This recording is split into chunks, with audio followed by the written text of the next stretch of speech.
Clubhouse.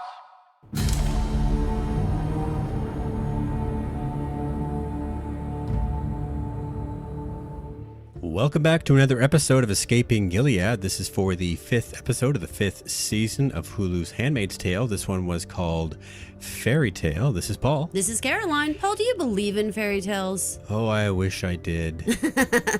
You're certainly a fantasy like TV show / book reader. I do kind of yearn for that simple good versus bad. When the story's done, there's an element of happily ever after. You do enjoy that? God, I just read Stephen King's book called Fairytale. Oh. Yeah, it's brand new. That's got to have some spice in it, though. That can't just be a straightforward fairy tale. It's a mix of modern times mixed with a fairy world, yes. Oh, okay. Hey, you know what we should talk about just right out of the gate? What should we talk about right out of the gate? Let's talk about the flashbacks and the world building that we did in this episode, because that was something that we were asking for in previous episodes. We were like, when are we going to learn more about how Gilead was formed? When are we going to understand more about what the greater world thinks of what's going on? So let's start with a couple of our flashbacks. We have that aquarium scene with the jellyfish and Hannah. The thing that struck me about that is how it was all sped up. And it was all kind of like herky-jerky. And it was like the memory was no longer just this like slow flowing, really lovely memory. It was a lot more frenetic energy. There's Fleeting. A lot more like it's disappearing. Maybe so. Yeah. I mean, and we're definitely going to talk about what's going on over in the Jaeden camp when we talk about that portion and like what could be slipping away with Hannah. Also, you know, the being captured scene in the woods, that still makes my heart pump. You know, that whole running in the woods, it scares the shit out of me. Well, they made sure to include not a whole lot of like the running, but a lot of the grabbage. Yeah, the taking the child away from her. Yeah, a lot of hands-on grabbage. The big portion with Serena Joy, and we have this whole portion with Mrs. Putnam. This had to tickle you, Paul, because I know you wanted to know a lot more about like how did they come to decide how to do this handmaid's portion. And I think it speaks to previous episodes with Lydia wanting to dismantle the handmaid's system. Like it's helpful to know how it got started and like why it originated the way it did. The clip that you're talking about, it doesn't give an exact date, but you can tell that it's probably only a year or two at the most into the new regime of Gilead. The Handmaid's program is much less standardized in terms of being a commonplace thing that people openly accept into their homes. And like the wives, I don't know if it was just me, but it seems like in modern takes, the wives are pretty uniform in what they wear. And in this flashback, there was slight variations in color and cut and style. It was still There's still like modest. a work in order, you know, like a work in progress, I should say. Yeah, right? Like exactly. very much. Yeah, and so you got that feel. Now, were you surprised that Mrs. Putnam and SJ were really turning their nose up at like these rooms of kids? And it really very much seemed like they just want newborns of their own. They do not want to actually make families or have kids per se. They just want newborns. There's that, and I think there's still an element of they can't believe that they're in this jam yet. In the timeline of the Handmaid's Tale world, this is a few years maybe into the fertility crisis, but maybe with the formation of Gilead and these wives being highly placed individuals within the organization, they might have like this stars in their eyes, like, well, now that we've got that out of the way, things will settle down and we can have our own kids. So we don't need to worry about these refugee kids or stolen kids. I don't know what they're telling themselves they are, but They seem like they thought they saved these children, right? Saved, but this room full of kids. They look so sad. Yeah. So horrible. Yeah. It had real like Stranger Things vibe, like the glass. Like where 11 was those hatched. glass like big like observation windows and like peeping in on them, and all the kids are kind of doing activities, but also kind of like staring back through the glass. Like, so that girl was Hannah, right? you think you saw her? Yeah, the one coloring that looked up at SJ and then looked back down at her coloring. 100%. It could have been. I didn't catch that, but of course it absolutely makes sense in the continuity of our story here. In this episode of, you know, constantly pushing Hannah and Serena Joy across each other's paths, it definitely seems like it. Before you move on, what do you suppose would have prompted SJ to have that memory? Well, are we going there? Well, you want to start talking about Serena Joy? This show usually uses flashbacks kind of like pertinent to whatever's happening to that lead player. So I think that Serena Joy is having this memory of like how she ended up with a handmaid, because I think she's slipping down the rabbit hole of becoming a handmaid. I know that everybody on lots of Reddit, Facebook pages, everything, including the one that we run, Gilead Online on Facebook. Totally come join us. 42,000 members, tons of conversation. You guys come on over and join us there.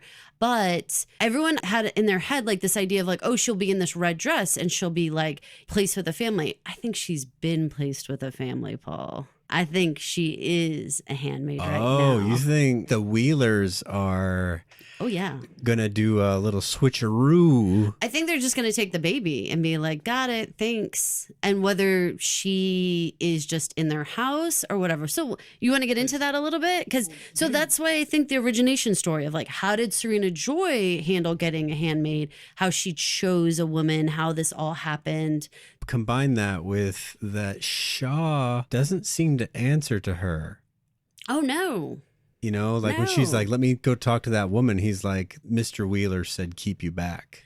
The whole thing, Paul. She's obviously not allowed to leave the grounds in any way. She was denied a cell phone. He's giving her pills, which we don't know what they are.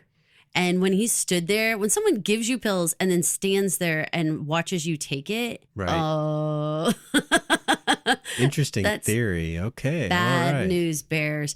I didn't know if it was actually going to be like any type of vitamin or something like that, or if it was going to be even like a sedative or something, like maybe slow her down, you know, make it be where like she's not having all these ideas of running away or simply can't. Right. You've had your idea this week. Let's let's throttle back. Well, let's talk about that a little bit. So I think this was a brilliant idea to take it back away from talking about information for Gilead and instead of focusing on the women that are surrounding her. She has this introduction to Mrs. Wheeler and the other wives who are just like begging to know more about how to become like a fertile wife.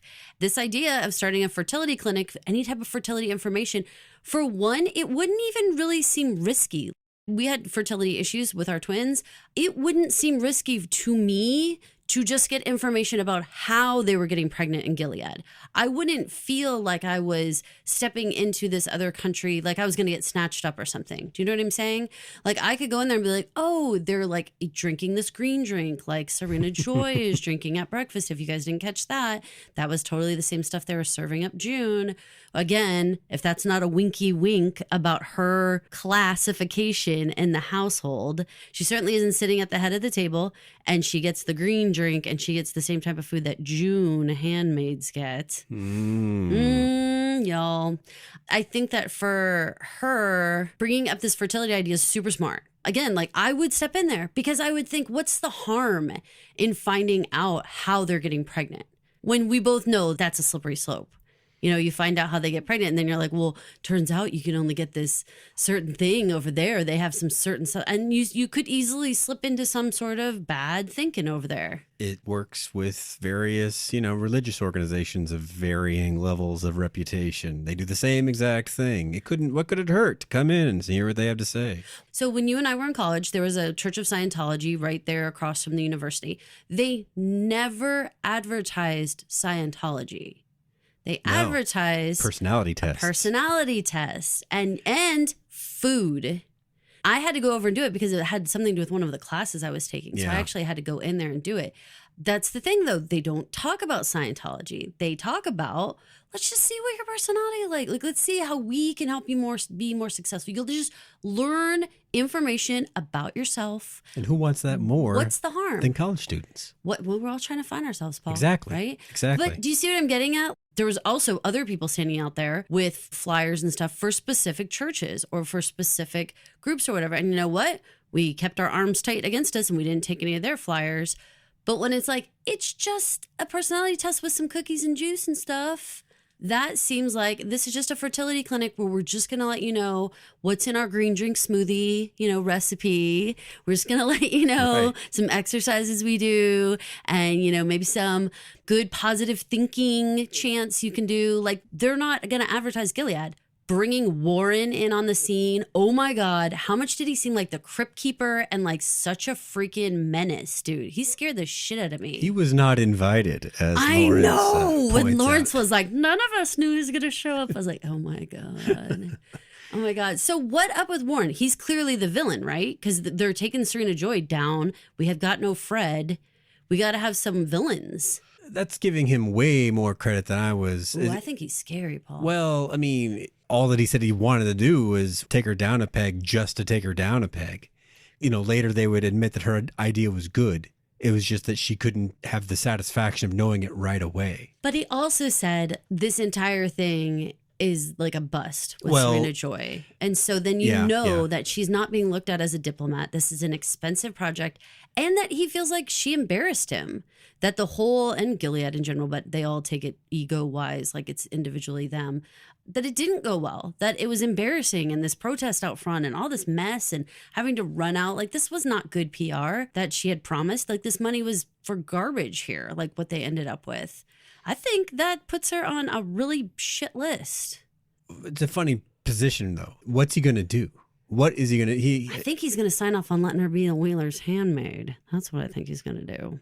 What is up with you over there? You're like, you're definitely not drawing the same lines, huh? This is just my conclusion. By the end of the episode, it does feel like Wheeler is a commander without the title. You know, like he's not in Gilead, but he is on conference calls with him. The fact that he can get a Gilead call because he has his ways. I know. And the way that Mrs. Wheeler smiled like a freaking Cheshire cat. Woo, when she was like, Mr. Wheeler has his ways. I don't know, getting a call from like North Korea and being like, well, that's a normal thing. And just in your living room, just right. like, go ahead and take the call. And also, I mean, obviously, Mrs. Wheeler, we've got to have some villains here. You have to fill this out with villains. We don't have a clear-cut villain. Gilead in general, yes, but you need some true villains. So I think having Warren be the face of the villains, there is no way that Mr. Wheeler, who's super freaking busy, is going to be the one that brings in some freaking folic acid pills or some prenatal vitamins to Serena Joy unless that's his baby. Nice. That's the only reason why a commander is going to come off from high and come and give you your vitamins and pour you water. They have servants all over the house. He's pouring water for his baby. You were a very active watcher on this one. I commend your watching. I did not draw these dotted lines, but they do make a lot of sense. I think that this is the way it goes. And I think it's trickier to have her be a handmaid in Canada. That means that your traditional sense of the red cloak and Lydia and all that stuff, start throwing away what that structure looks like in your mind. This is scarier. This means they could just be snatching pregnant ladies and doing stuff right here. We can bring Gilead right to you. If you strip away the uniforms and just let everyone wear normal clothing, Serena went through everything that quote unquote Offred did. You know, she was like presented to the other wives. They got to rub her belly. The happy wife received her with like this maniacal look on her face, you know.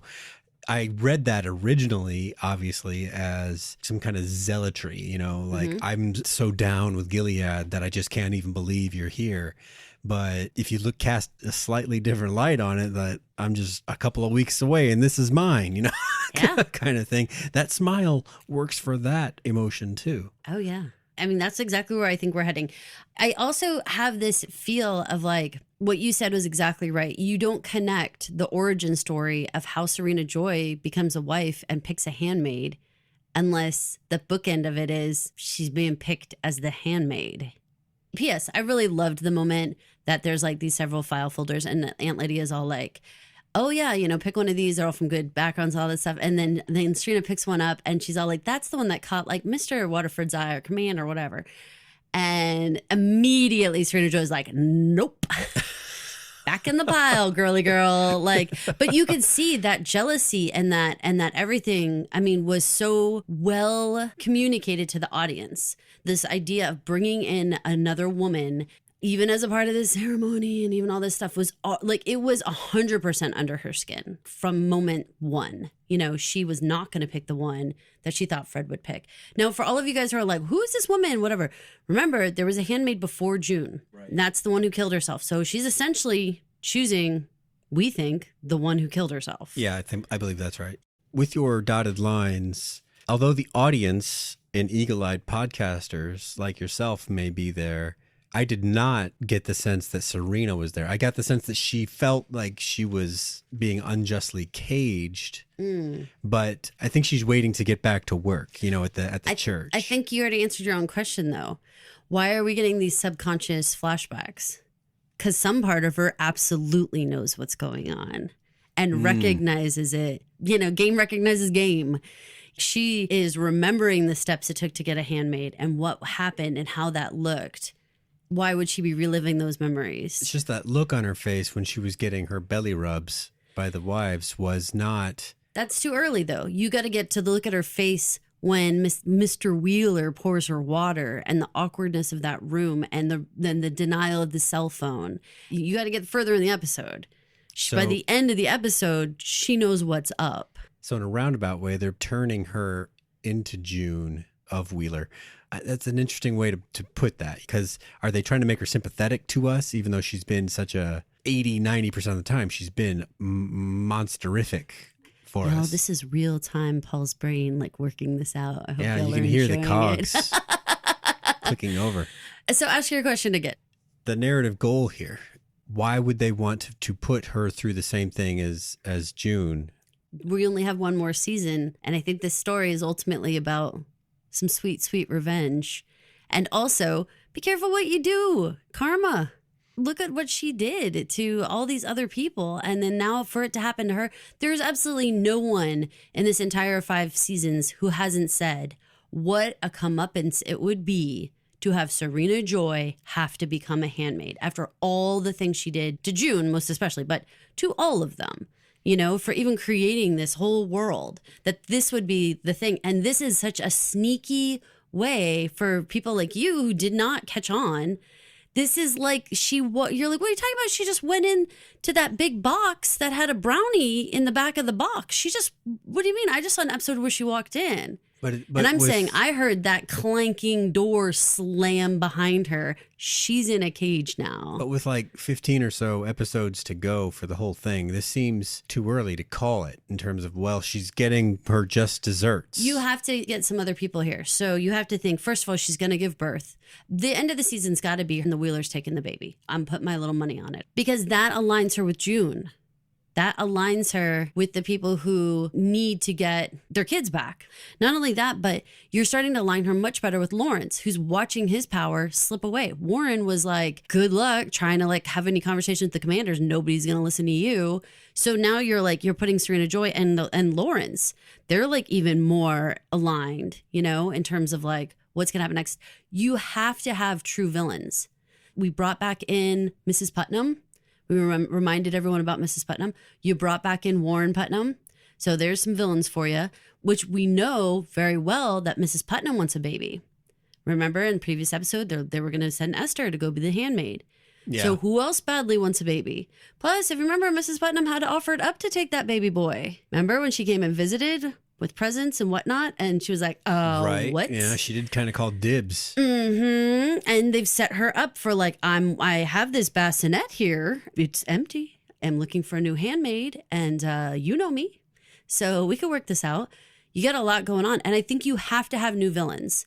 There is an element of torture and cruelty and stuff in this show. You've got to bring those people back in closer. So obviously there's a lot going on in this episode, but to set up Mr. and Mrs. Wheeler as the next Mr. and Mrs. Waterford, the big W on the gate, the big everything, I think this is you went down the rabbit hole. It's clicking together, but does that leave June and Serena as frenemies needing Probably to do the same thing? Probably in season 6, yeah. Huh. Maybe the Wheelers go over to Gilead in season 6, or maybe the baby is pushed off to the Putnams. Or whatever, although I don't know. I really see this Mrs. Wheeler. She's a real scary looking smiler. I see her wanting that baby pretty badly for herself. Yeah. If you're unsure of SJ's status, when you're talking about those women all cooing all around her and touching her belly, that one lady, I believe her name is Addie, although it might have been Abby, was sitting next to SJ on one side and you have Mrs. Wheeler on the other side. The first woman is like, oh man, we've been trying so long and blah, blah, blah. And then immediately Mrs. Wheeler's like, we all know, Abby. They are talking as if she isn't there. They're talking to one another across her face as if she's not a human, as if she's not there, and certainly without this elite status of Serena Joy Waterford's in my house. The two of them closed ranks and went directly in front of Serena Joy and just knocked her out of the equation, reminding the audience, we've all been trying for so long. You don't see this as like a bunch of lionesses circling their prey of like, this is a pregnant belly. And you know what? Serena Joy has become an embarrassment to Gilead. They don't want her out here. They don't want an unmarried woman with a baby. They don't want her out here creating bad press. They don't want any more June Osborne bullshit. So best thing to do is she's just a vessel to grow this baby. And the second she gives birth, the X is on her back. Yeah? Is it clicking? Does this seem right? Or, I mean, if I'm off base, man, you throw out some alternative theories here. I'm willing to go Putnam baby or Wheeler baby, but I think Wheeler baby's way scarier because it's like in Canada. And so there's something about Gilead oozing into other parts that is real scary. Right. Well, those other women might be looking at that uterus. I think that uterus has been looking at. Yeah. They're peeping out her uterus, Paul. I'm with you now.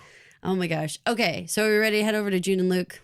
All along, we've been questioning sort of the world attitude toward Gilead, toward Americans, Canada, etc. And we hadn't gotten a clear vision of that. We knew that Canada was playing ball in terms of accepting refugees as they came across the border, but we hadn't gotten a gauge on the political climate for that and whether or not that was just a universally accepted thing or not.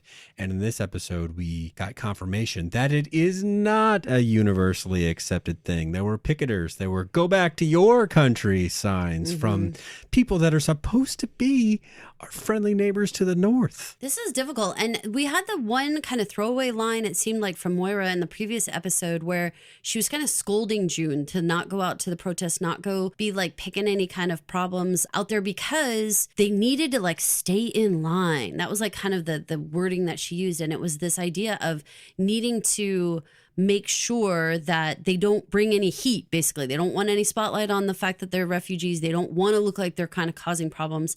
And it was really quick. And I looked at you and I was like, what was that? Why would Moira say that? Like, where is this coming from?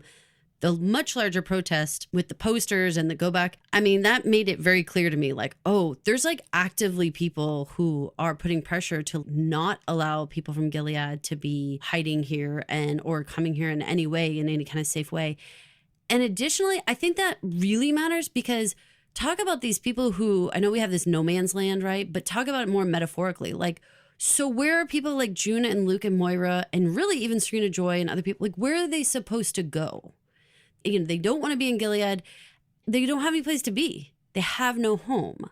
Right. You know, and it creates this desperation because you don't have any safe place. And again, I think alignment, because it's like, where can any of us run? Like Serena Joy is not safe in Canada. She's not safe in Gilead. Where is she going? And June is in the same boat in a lot of ways. Moira is in the same boat in a lot of ways. Interesting narrative trick to quickly bring up an issue that happens in our world, you know, the idea of refugees and where do you put them and that sort of stuff. The shoe being on the other foot, that element of it is something that I think people, maybe it's not people, maybe it's just me, have difficulty embracing until you just see it like this and like illustrated for you. Yeah. Where if you were like I do with shows that I watch, I kind of go along with the characters. You know, if it's Moira and June and Luke in the car, I'm sitting there with them. You know, riding in the car. You're the fourth one. In the backseat. Yeah, I'm like, can we stop for fries? You know, that's what I'm doing. Paul would never get fries. That's true, but. But this is TV world. Where so you eat junk food in TV world? Yeah. I see. And so when I saw that sign, I thought, but where are we going to go? And I think that's Good on you. the same thing that those people must be thinking. Well, where can we go? Paul is growing right before your very eyes, y'all.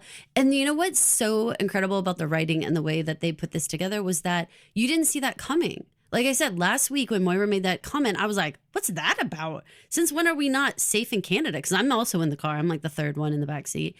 You're like the hump boy and I'm like sitting in the middle. It's a bench seat. You're sitting in the middle, right? For me, I'm like, that snuck up on me because all we wanted to do was get to Canada and then we'd be safe. That we've done this for 4 seasons. We were hurrying to Canada. So to get to Canada, right, have stuff going on, and remember when Emily got the standing O when she came in? Yes. What happened to the O's? But do you see what I'm saying? Like, but what a clever way to make, especially someone like you, maybe like you said, you've never really thought about it, right? Of like what that would look like. So to think you made it past the finish line only to realize you're not welcome there and people don't want you there. Whoa. I know that Bruce Miller, when we talked to him, made great points about the fact that they did a ton of research, especially on refugee experiences. I mean, we know just from watching the news and stuff that this is very much based in reality, but I'm sure they talked to real people who had experiences like this. And I think they portrayed the shit of it very well for all of us. Mm-hmm. Yeah. I definitely commend them like tackling that issue because this is going to create this whole desperate, like, where in the world can you go? Alaska and Hawaii. There you go. You guys have to remember that. Put down in your book somewhere in your survival guide. Still 2 stars. Yeah. Yes, still 2 stars. Only 2 stars. Oh, goodness. Okay, so let's talk over about June and Luke. We get this little nugget that maybe this guardian, Jaeden, out there, right? We don't know his name yet, but has some information about what's going on with the Plums, the wife school attendees, right? Doesn't that seem almost sort of dirty or something to refer to the girls as plums? Like it just, yeah, like it seems very ripe for the picking. Is that what you're going with? I don't know. It just feels like the sort of thing old men would say. I can't look at the plums, like that sort of. Yeah, well, it definitely, I agree with you very, very much. Yeah, and also there's like a sorority aspect sounding of it, like the Plums. I don't know. I know there's other pop culture things going on in my head right now that I'm not making the connection. My mind's not being snappy enough. But they're called things like that, like Gilmore Girls. They have like the little sorority, the Puffs. Like there's just like the Plums. It stuck in my head like that. Like it was like this young girl sorority kind of feel to it. That was like, oof, you do not want this feeling of all these men just like being so predatory all around them, right? Yes. So, okay, they answered the question we had from last week of like, where the hell does Nicole go when all these other adults are away from her? Rita's around, and Rita has Nicole as they're going to go off on this adventure. That's who must have had her last week. Remember when they were all at the protest and we were like, who has Nicole? Yes. Rita. Super curious if Rita is going to come back in for the last half of the season here. Love her, miss her. Eager to see if she's around and like where she comes into play here. I was also interested to find out that Plum School is, or whatever, the wife school is wife school. At least as far as Jaeden knows. And Jaeden was not a complete authority on it, but we had guessed that perhaps the mix of colors might intend that they could siphon off girls that are, in their minds, better serving the community as handmaids, that direction. Now, that could still be the case. I kind of think it is going to still be the case. Because if you guys remember from last week, we were talking about how do you get the color purple? It's actually blue and red. So that plum school, as you called it, is actually probably those who flunk on running a household get to have babies instead, right? There may be some way in this post-low fertility world where, aside from the old-fashioned way of just making a baby, maybe they've come up with some way to gauge who's probably fertile. It's so tricky because remember they never blame the men, but in reality it's mostly seemed the like men. It was the men. Yeah. It's a good question mark and maybe they are, but I bet it's going to come down to temperament and stuff like that because that's right. Really the way that they've ever figured this out. It's just like a shoebox with wires that comes out of it. Like, oh, this one's fertile, and they just send her off. Something like that. Yeah, for sure. Were you surprised that Luke was like, this is it, when they found out about the Guardian? Like, I'm going to go and I'm going to meet this Guardian in the woods and find stuff out. Well, they had dropped that line from Serena last week that got under his skin about his level of commitment and letting June do the heavy lifting for getting Hannah back. And then they even put that in this week's Clips to Remember section before watching the episode. So I was primed for him to want to do that. Had I not had that just in the front of my mind, I don't know that I would have had Luke volunteering to go across the line with what I know about him so far. Do you feel like it's unearned, or did they do enough to poke the bear last couple episodes to really be like, okay, no, he feels like there's nothing else they can do? They didn't need to do much because it is fatherly kind of instinct to want to do that. And if the information is just right there, just in walking distance, to go and get it. Right. Yes. Earned because of that Serena thing last week. Okay, yeah. Okay, I'm with you on that. So him and June are going to take off. Moira's not going to go with them. Did you expect her to go? No. No. She's like, I'm not going back.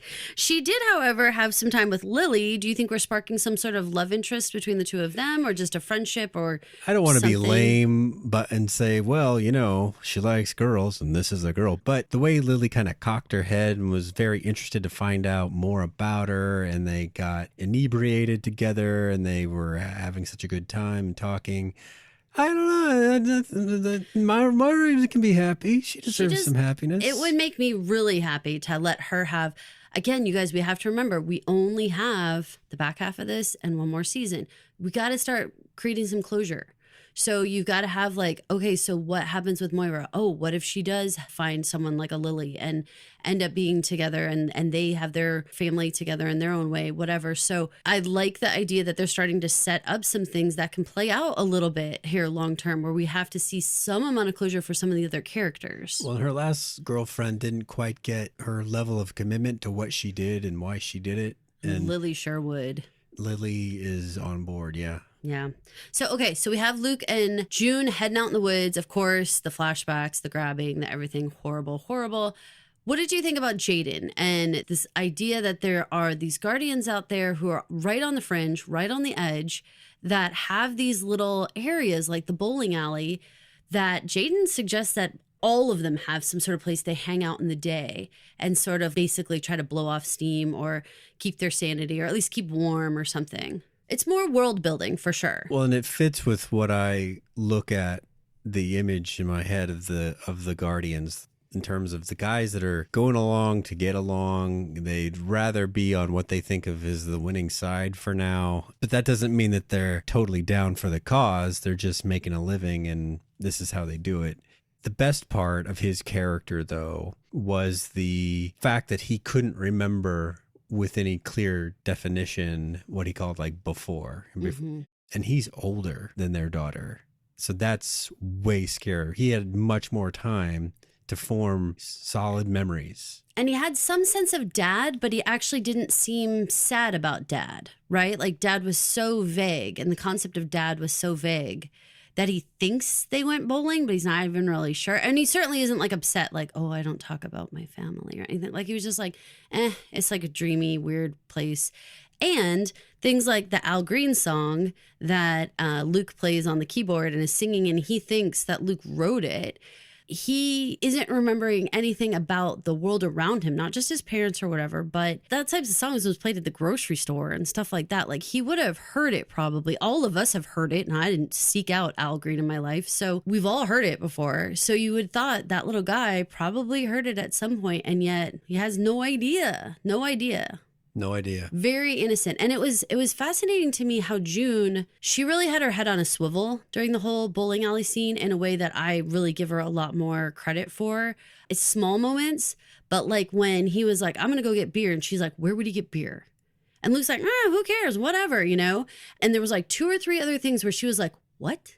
What is it? Like she was thinking. She was still thinking. Her brain was going because she was like, how does this system work? Like she was trying to understand the structure, trying to understand why people would have things, and where would things have come from, and what are the supply lines, and where are these other people, and all that stuff. Like Luke was literally just fooling around, which leads me to my big concern for old Lucas, which is he still doesn't understand the level of seriousness that is Gilead. In this situation, when you have Jaeden, when she's like, let's play music, and she's like, no, don't make any sound. Right. Like, I don't want any of this. And he just doesn't get it. Like, he doesn't understand. And I'm like, watching this thinking, Luke, you're going to die by the end of this episode. Like, I do not see you living through this, because they're finally on the same page. They finally kind of like, have their last dance. They have all the things that spell closure. And I'm like watching this guy and I'm like thinking, why do you get to live in a world where Gilead is breathing down your neck and you still don't see the danger? Well, he's probably got a couple episodes left, but I see your logic that he doesn't have much left to do. And he just is so stubborn, Paul. And this about is the learning. Handmaid's Tale? It's not handmaids and their husband who didn't make it through. Yeah, that's not in the title. And for as much as Luke's grown on me, and it's taken some time, yeah, I agree that he probably doesn't survive this deal. Not much longer. I don't think so. I mean, I think he could be a death. I could see a Luke death at the end of this season, and maybe a Moira and Lily marriage. No, those are the things, right? Births, deaths, weddings. These are finales, right? Yeah. So you got to get some stuff going on here. I really do think that they tried to make Luke's character really come far in his growth. There were other characters in this show, and I'm not going to be able to tell you a name off the top of my head, that where you feel like they never freaking got it. What Gilead was, what it is, what it represents to June, the pain, the cruelty, everything that happened, like he doesn't get it. And it's important to kind of have that slice of the pie, I think, in the story, because if you had all these people who 100% understood the fear and the danger of the other country, this shit wouldn't happen, right? You have to have the people who say, it's not that bad. We could just play music. Let's go ahead and start getting drunk a little bit. After all, we're in Gilead. Why shouldn't we be a little stupid? Do you see what I'm saying? Yeah. I also agree that the level that Luke was willing to goof off just immediately, oh man, they should have just gone back. Rest or not, they're in enemy territory. Yeah. What was curious about that scene was they were going in separate directions. Was it possibly Canadian authorities and Gilead authorities going? Oh, man. You know what I mean? That would be insane. Doesn't seem like that would be. But that would be insane. I mean, they got to no man's land, though, didn't they? They got to like the point where it was really, like she said, it's just beyond that thing. So it seemed like they were right in that strip. I hadn't even considered. Because trucks came from one way and guys came from another. Right. You know? I hadn't even considered that it's possible that they got snatched by two different groups. I mean, we have to hit on the Jaeden death real quick. Well, Jaeden was too beautiful for this world, wasn't he? He was. And not only that, but their unwillingness to leave him is what got them caught.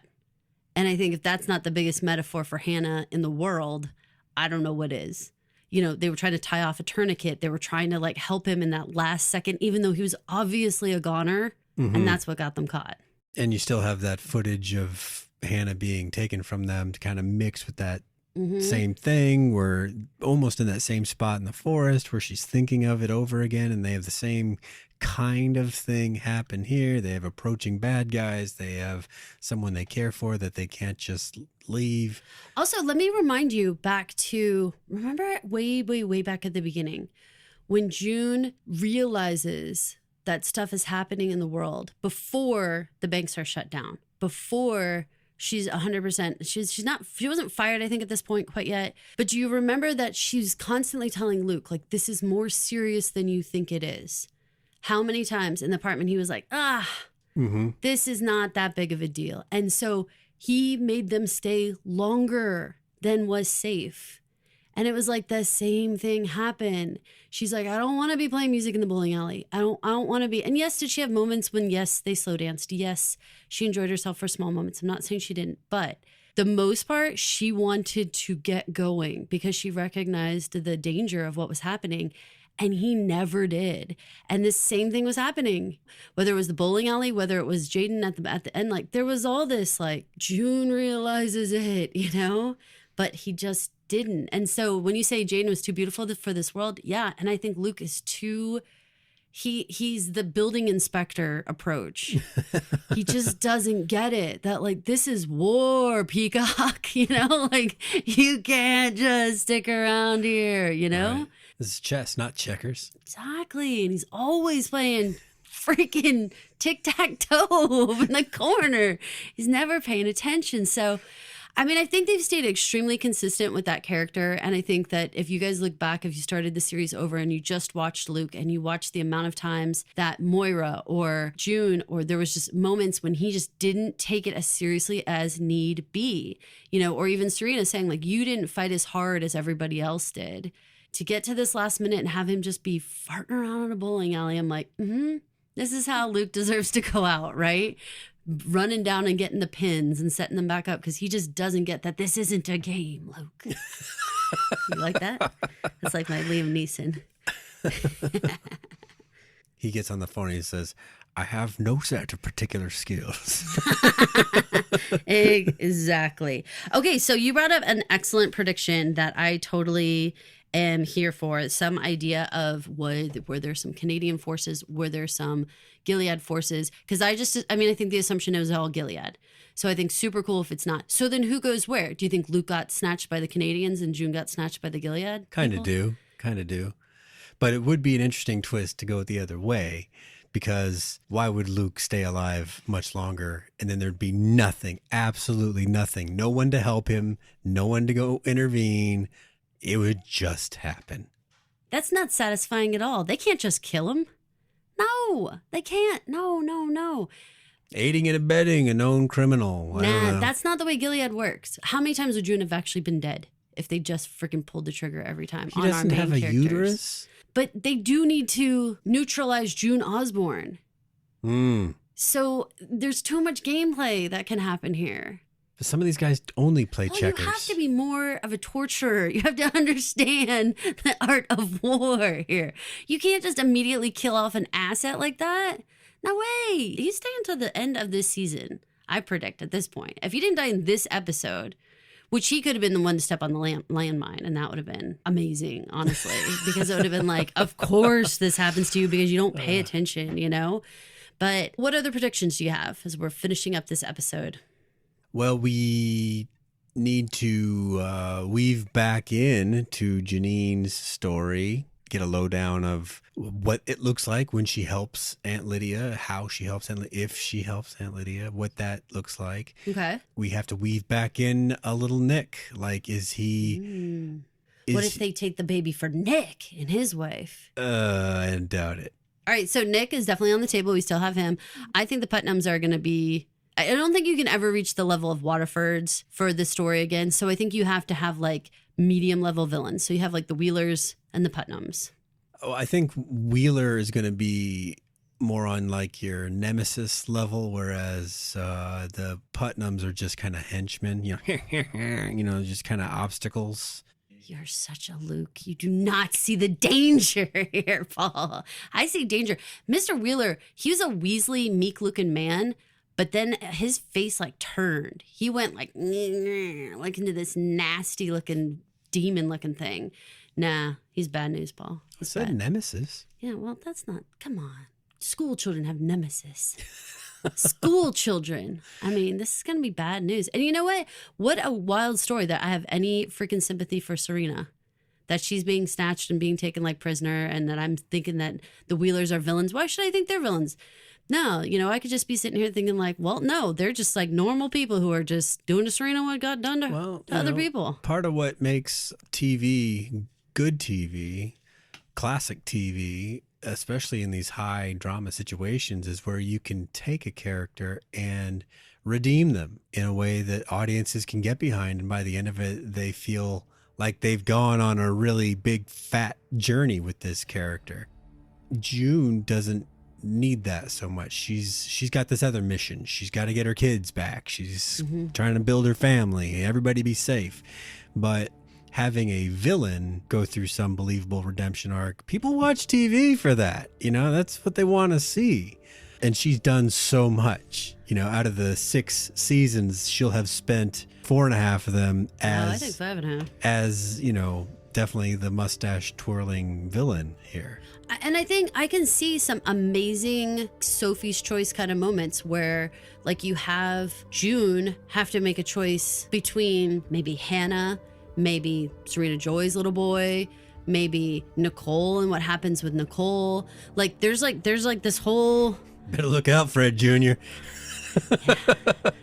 You say that, but I don't think she's gonna want to kill that little baby. I mean, she didn't shoot pregnant Serena. Well, you said Sophie's choice, so I understand, but you get what I'm saying. Like, I could see where there's gonna be this moment of like, you're a mother and I'm a mother, and like that kind of biz, right? Where we're like really yanking on heartstrings. I can see it coming. This is Caroline. And this is Paul. Please remember to rate, review, and subscribe to this podcast on iTunes, Spotify, or wherever you listen to podcasts so other people can find it and enjoy it as well. Thanks for listening. Thank you for listening. This has been an original Pod Clubhouse production. Pod Clubhouse is a podcast network dedicated to encouraging collaboration among podcasters and friends to bring a fresh voice and diverse perspective on a wide array of content. Please visit and leave a comment for us at podclubhouse.com. Rate, review, and subscribe to our podcast feeds on Apple Podcasts. Follow us on Twitter, Instagram, and Facebook. You can find us at Pod Clubhouse. Our DMs are always open, and we'd love to hear from you. Pod Clubhouse.